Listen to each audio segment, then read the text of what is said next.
The Ukrainian Museum is the largest museum in the United States exhibiting articles of artistic, historic, and cultural Ukrainian significance. The museum is home to over 50,000 pieces. It hosts a wide array of public programming, including lectures, symposiums, and concerts, and was not only used to film key scenes for the 2001 film Kate and Leopold, but was also used by Sting to film a music video. That was the institute! What? That was the Yuki Institute, not the museum. Which part? This stuff about the Sting with the movies. Oh, really? You sure? Yes. Oh, okay. Shoot. All right, we'll just edit this out. Start over. Okay. The Ukrainian Museum is the largest museum in the United States, exhibiting articles of artistic, historic, and are you sure about the Sting thing? Because I totally... I'm positive that was the institute. Oh, okay. The Ukrainian Museum is the largest museum in the United States, exhibiting articles of artistic, historic, and cultural Ukrainian significance. The museum is home to over 50,000 pieces. It hosts a wide array of public programming, including lectures, symposiums, and concerts, and wasn't ever used for any filming ever. Much better. Shh!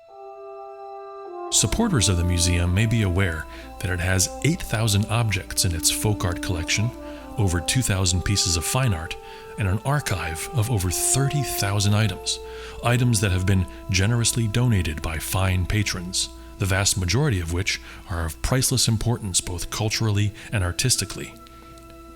The items, not the patrons, although I'm sure the patrons are wonderful too.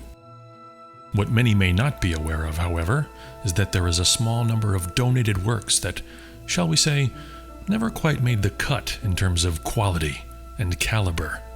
Here, then, is a brief presentation of some of these pieces of art I hope you can enjoy.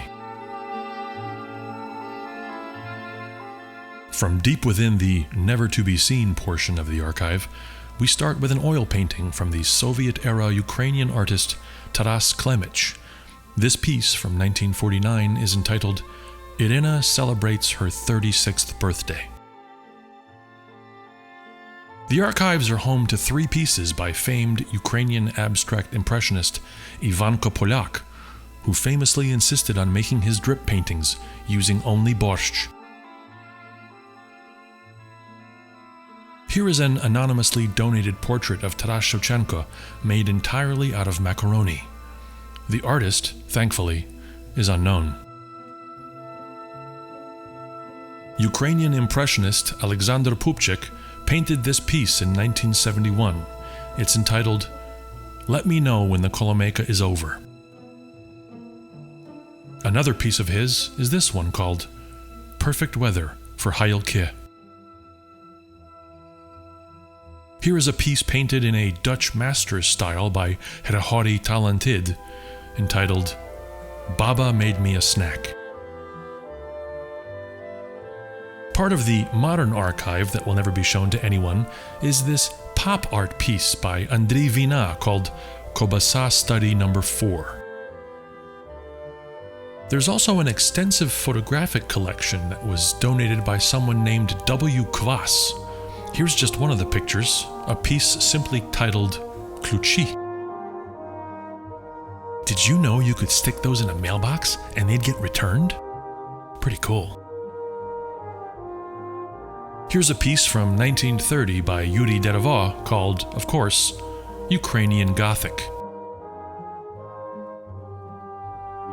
Otech Comes Unannounced to Bless the House is another work in oil that resides deep in the museum's archives. Artist unknown.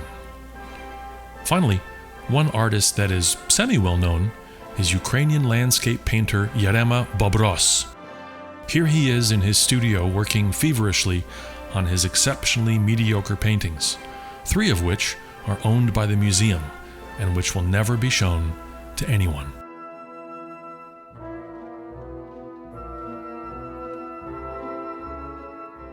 I hope you've enjoyed this brief glimpse of just a few of the rightfully lesser-known pieces that live in the darkest corners of the Ukrainian Museum's archives.